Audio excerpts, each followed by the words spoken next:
नमस्कार, आप देख रहे हैं के न्यूज इंडिया और खबर उत्तराखंड में आप सभी का स्वागत है। मैं हूं आपके साथ गरिमा वाजपेयी। बुलेटिन की शुरुआत करेंगे, लेकिन उससे पहले एक नजर आज की हेडलाइंस पर। सीएम धामी ने प्रदेशवासियों को हराली तीज की दी शुभकामनाएं। कहा, मैं ईश्वर से कामना करता हूं कि ये पावन पर्व आपके जीवन में समृद्धि लाए। पंचायत और लोकसभा चुनाव के लिए अभी से जुट जाएं कार्यकर्ता। भाजपा के नवनियुक्त अध्यक्ष महेंद्र भट्ट ने किया आह्वान। भाजपा प्रदेश अध्यक्ष बदलने के बाद अब कैबिनेट विस्तार की चर्चा शुरू। 3 पद हैं खाली। उत्तराखंड अधीनस्थ सेवा चयन आयोग पेपर लीक मामला। एसटीएफ ने 10 संदिग्धों को लिया हिरासत में। संदिग्धों के पास से 36 लाख हुए बरामद। पहाड़ी इलाकों में भारी बारिश का येलो अलर्ट। हरिद्वार में खतरे के निशान पर बह रही गंगा।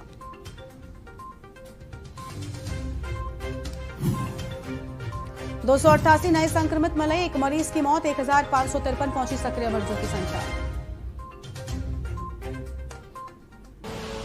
आप देख रहे हैं के न्यूज, खबरों का सारथी।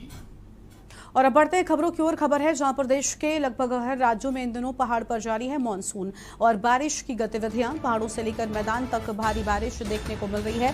बारिश के चलते लोगों को परेशानियों का सामना भी करना पड़ रहा है। तो बारिश के चलते जलभराव की समस्या हो गई है। उत्तराखंड से लेकर राजस्थान तक मॉनसून की बारिश देखने को मिल रही है।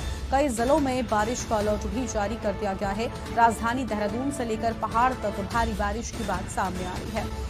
तो राजधानी देहरादून से लेकर पहाड़ तक भारी बारिश की बात सामने आई है। फिलहाल ये अहम खबर आपको हम बता रहे हैं। और देश के लगभग हर राज्य में इन दिनों मॉनसून का अलर्ट जारी है। पहाड़ पर जारी है मॉनसून बारिश की गतिविधियां।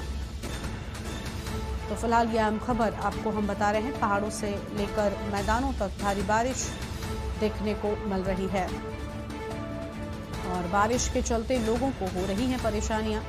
तो बारिश के चलते लोगों को परेशानी हो रही है। फिलहाल ये अहम खबर आपको हम बता रहे हैं। बारिश के चलते जल भराव की समस्या भी देखने को मिल रही है। तो बारिश के चलते जल भराव की समस्या उत्तराखंड से लेकर राजस्थान तक मॉनसून की बारिश देखने को मिल रही है। तो उत्तराखंड से लेकर राजस्थान तक मॉनसून की बारिश। कई जिलों में जारी किया गया है बारिश का अलर्ट। तो कई जिलों में बारिश का अलर्ट जारी कर दिया गया है। राजधानी देहरादून से लेकर पहाड़ तक भारी बारिश देखने को मिल रही है और देश के लगभग हर राज्य में इन दिनों मॉनसून की तस्वीरें सामने आ रही हैं। और हमारे साथ इसी पर विस्तार से बातचीत करने के लिए रामगोपाल हमारे संवाददाता जुड़ चुके हैं। रामगोपाल, पहाड़ों पर भारी बारिश देखने को मिल रही है, क्या जानकारी है? पहाड़ों से लेकर मैदानों तक भारी बारिश की तस्वीरें हम देख पा रहे हैं। रामगोपाल, आपकी आवाज नहीं पहुंच रही है, सबसे पहले आप अनम्यूट करें।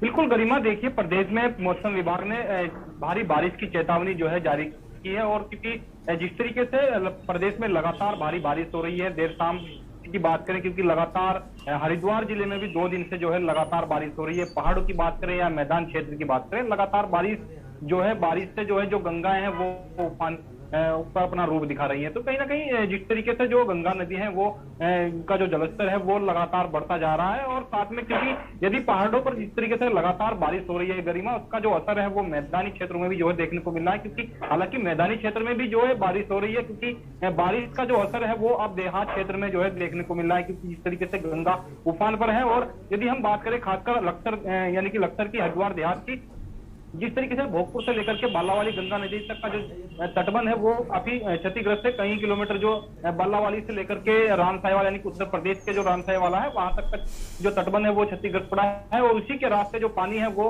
अब किसानों की फसलों में जो है घुसना शुरू हो गया है। और इसी के साथ यदि हम बात करें, क्योंकि फसलों के साथ साथ में जो गांव है, लगभग तटबंध के किनारे 40 से अधिक ऐसे गांव हैं जो बाढ़ प्रभावित हैं। और उनको लेकर के हालांकि प्रशासन ने जरूर मुस्तैदी दिखा रखी है। और क्योंकि जिस तरीके से प्रदेश में लगातार भारी बारिश है, क्योंकि जो बाढ़ चौकियां बनाई गई हैं, बाढ़ चौकी पर जो प्रभारी नियुक्त किए गए हैं गरिमा, उनको लेकर के अलर्ट जारी किया हुआ है। साथ में जो गंगा किनारे जो बसे गांव हैं उन ग्रामीणों को जो भी जो है एक मैसेज भी जो है दे दिया गया है। साथ ही प्रशासन ने अलॉटमेंट के माध्यम से, क्योंकि जिस तरीके से गंगा उफान पर है, तो उनको हिदायत भी दी गई है कि वो गंगा के किनारे ना जाएं। और साथ में यदि बात करें, क्योंकि प्रशासन जो है मौका मायना जो है निरीक्षण का, तटबंध का जो निरीक्षण है वो भी लगातार कर रहा है, क्योंकि पहाड़ों पर जिस तरीके से लगातार भारी बारिश हो रही है, क्योंकि पहाड़ों पर ऐसी तस्वीरें भी देखने को मिल रही हैं, क्योंकि जहां लगातार बारिश से जो है भूस्खलन और लैंडस्लाइड का जो कहीं ना कहीं खतरा है वो लगातार बना रहता है गरिमा, क्योंकि कई ऐसे मार्ग हैं कहीं, क्योंकि जो कहीं ना कहीं भूस्खलन के आने से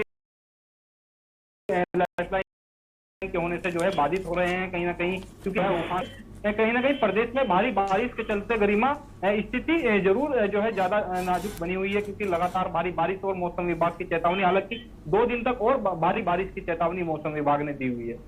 बिल्कुल, यानी आने वाले 2 दिनों के लिए भी भारी बारिश की चेतावनी मौसम विभाग की ओर से जारी कर दी गई है। ऐसे में कई जगहों पर जैसा कि आपने बताया कि हालात जो हैं वो बुरे हो रहे हैं, आम जनमानस को समस्याओं का सामना करना पड़ रहा है। लेकिन क्योंकि अगर बात करें रामगोपाल, उत्तराखंड के लिए ये भारी बारिश ज्यादा मुसीबतें लेकर सामने आती है, पहाड़ों से मलबा गिरने लगता है, रास्ते जो है वो आवागमन पूरी तरह से ठप पड़ जाता है। तो ऐसे में क्या प्रशासन की ओर से कुछ रूट डायवर्जन को लेकर भी अलर्ट जो है वो जारी किया गया है, क्या एडवाइजरी जारी की गई है?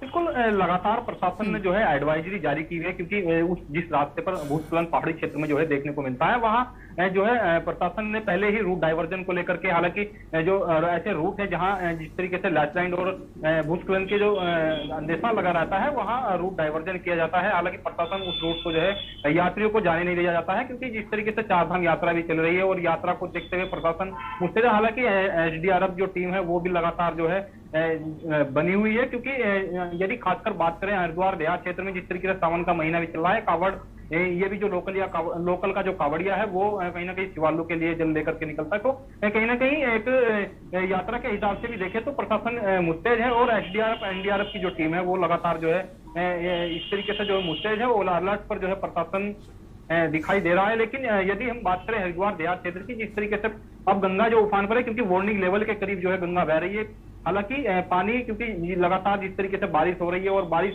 और भी अभी यदि गरिमा बात करें, क्योंकि लगातार बारिश से जो है खतरा जरूर बना हुआ है, क्योंकि 40 से अधिक ऐसे गांव हैं जिनको जो है बाढ़ जैसी स्थिति उत्पन्न होने की जो आशंका है वो कहीं ना कहीं एक बन सकती है, उसको लेकर के, क्योंकि पानी जो है काफी भारी मात्रा में जो है गांव की ओर जो है घुसना स्टार्ट हो गया है। हालांकि क्योंकि काफी लंबे समय से ग्रामीणों द्वारा मांग भी की गई है कि ये तटबंध की जो मरम्मत की जाए, क्योंकि हर वर्ष जो है तटबंध की मरम्मत होती है और सिंचाई विभाग इसकी मरम्मत करता है, लेकिन इस बार कहीं ना कहीं मरम्मत का कार्य जो है नहीं हो सका है समय से, क्योंकि अब लगातार मानसूनी बारिश के साथ साथ में जिस तरीके से भारी बारिश की चेतावनी मौसम विभाग द्वारा दी गई है, खासकर क्योंकि देहात क्षेत्रों में ऐसी स्थिति उत्पन्न होती है और किसानों की हजारों बीघा जो कृषि भूमि है वो कहीं ना कहीं पानी आने से तबाह हो जाती है। हालांकि अभी आकलन किसानों की जो फसलें हैं उनको लेकर के प्रशासन करेगा या किस तरीके से जो है उनको लेकर के एक मुस्तैदी दिखाएगा, अभी कहना मुनासिब नहीं है, क्योंकि गरिमा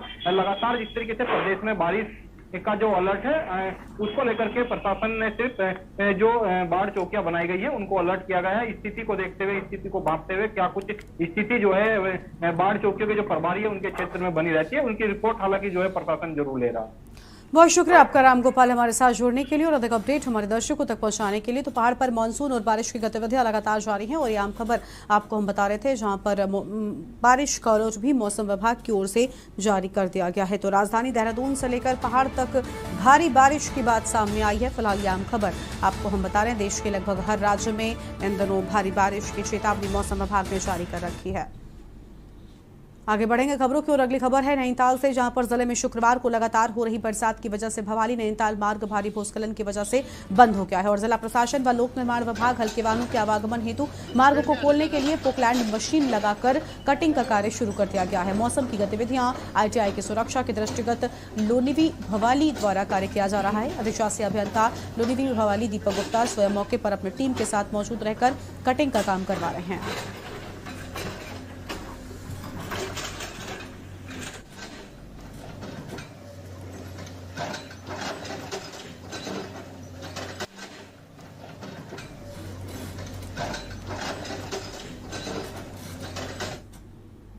अगली खबर है बरकोट से, जहां पर 2 साल पहले डंडाल गांव में पीडब्ल्यूडी विभाग के द्वारा सड़क कटिंग की गई और विभाग की घोर लापरवाही से कहीं भी दीवार नहीं लगाई गई, जिससे गांव भूस्खलन की चपेट में आ गया और भूस्खलन के चलते गांव के सभी रास्ते बंद हो गए, जिससे गांव में पशुओं को पानी तक नसीब नहीं हो रहा है और साथ ही लोगों के कार्य बाधित हो रहे हैं। लोग बाजार तक नहीं पहुंच पा रहे हैं। पूरा गाँव पूरी तरह से खतरे की जद में आ गया है। लोग इतने डरे सहमे हैं कि रात को सो भी नहीं पा रहे हैं। इस संबंध में जब गाँव के प्रतिनिधि के द्वारा विभाग के जिम्मेदार अधिकारियों को फोन किया गया तो अधिकारी द्वारा फोन उठाना मुनासिब नहीं समझा गया। उसके बाद उपजिलाधिकारी बरकोट को भी फोन किया गया, लेकिन उन्होंने भी फोन नहीं उठाया। ऐसे में अगर कोई अनहोनी होती है तो जवाबदेही आखिर किसकी होगी? कर दीजिएगा और हम जो है ठीक भाई हम चलते हैं। अरे थोड़ी चाय पी के अरे छोड़ो चाय का आपको पता ही नहीं है क्या? अरे मतलब चारों तरफ से जो है रास्ते और वो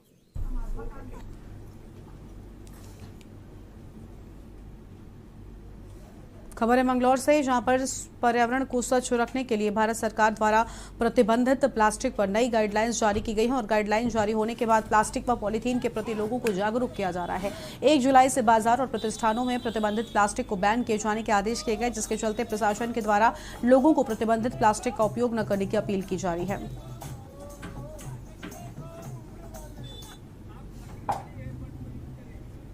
हमारे गाइडलाइंस आई हैं भारत सरकार से, क्योंकि कुछ हमारी प्लास्टिक ऐसी हैं जो प्रतिबंधित हैं और उनके विकल्पों के बारे में हमको जन जागरूक करना है।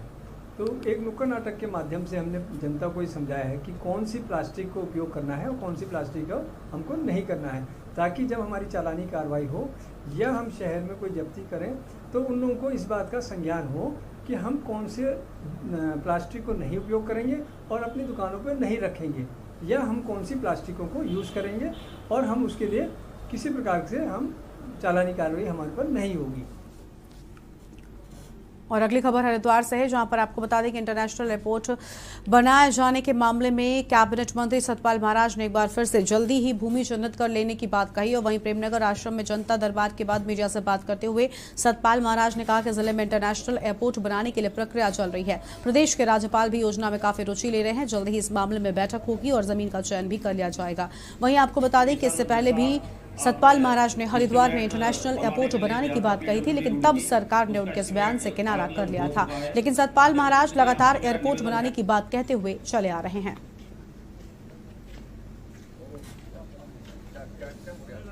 हाँ, हरिद्वार इंटरनेशनल एयरपोर्ट का काम चल रहा है और माननीय हमारे राज्यपाल महोदय भी उसमें बड़े इंटरेस्टेड हैं और उसकी कार्रवाई जारी है और हम आगे जाकर के बैठक करने वाले हैं। भूमि का भी हम चयन कर रहे हैं और चयनित होने के बाद उसकी कार्रवाई की जाएगी। खबर है कालाडूंगी से, जहां पर एडवर्ड जिम कॉर्बेट की बंदूक को जल्द ही उसका नया वारिस मिलने जा रहा है। बताया जा रहा है कि अगले 15 दिनों में बंदूक नए वारिस के पास होगी। आपको बता दें कि 2019 में त्रिलोक सिंह नेगी की मौत के बाद उनके परिजनों को ये बंदूक कालाडूंगी थाने में जमा करानी पड़ी थी। कालाडूंगी ग्राम विकास समिति के अध्यक्ष राजकुमार पांडे के हस्तक्षेप के बाद अब ये बंदूक त्रिलोक सिंह नेगी के बेटे मोहित सिंह नेगी के नाम हो जाएगी। मोहित सिंह नेगी ने बताया कि साल 2019 में उनके पिता की मौत हो गई थी, तब से ही ये बंदूक कालाडूंगी में जमा थी। उन्होंने कहा कि कालाडूंगी ग्राम विकास समिति के अध्यक्ष राजकुमार पांडे के हस्तक्षेप के बाद अब पुलिस कहा जा रहा है कि अगले 15 दिनों में बंदूक उनके नाम हो जाएगी।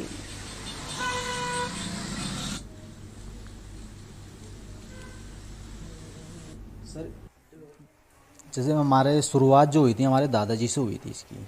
मेरे दादाजी का नाम स्वर्गीय शेर सिंह नेगी जी हैं, तो वो जो थे जिम कॉर्बेट साहब के मित्र हुआ करते थे। जब भी जिम कॉर्बेट साहब यहाँ आते थे तो दादाजी के साथ हमारे हंटिंग में जाते थे, काफ़ी मतलब साथ में ही रहना हुआ उनका। उसके बाद जो आई दादाजी के बाद जो आए हमारे पिताजी के पास, पिताजी का नाम मेरा स्वर्गीय त्रिलोक सिंह नेगी है।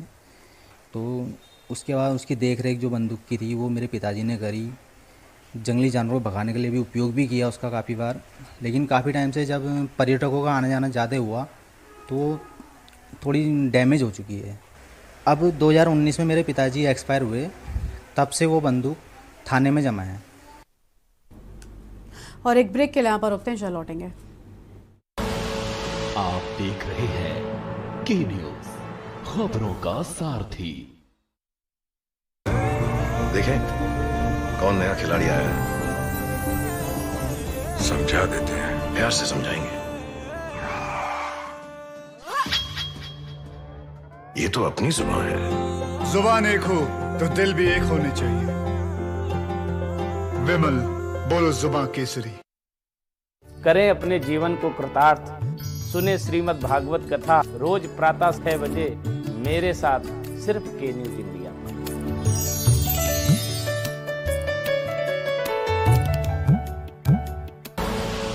आप देख रहे हैं के न्यूज, खबरों का सारथी।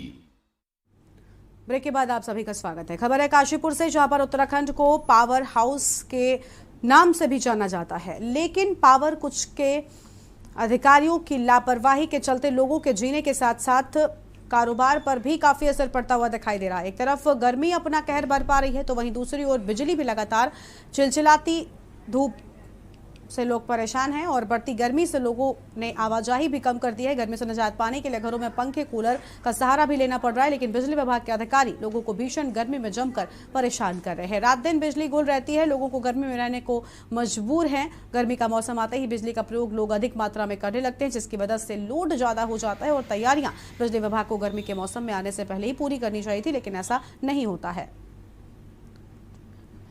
क्षेत्र में विद्युत कटौती बहुत कम है, थोड़ी बहुत ग्रामीण क्षेत्र में है, वो भी 1-8 घंटे की है। तो इस समय विद्युत व्यवस्था काशीपुर क्षेत्र में काफ़ी सामान्य है।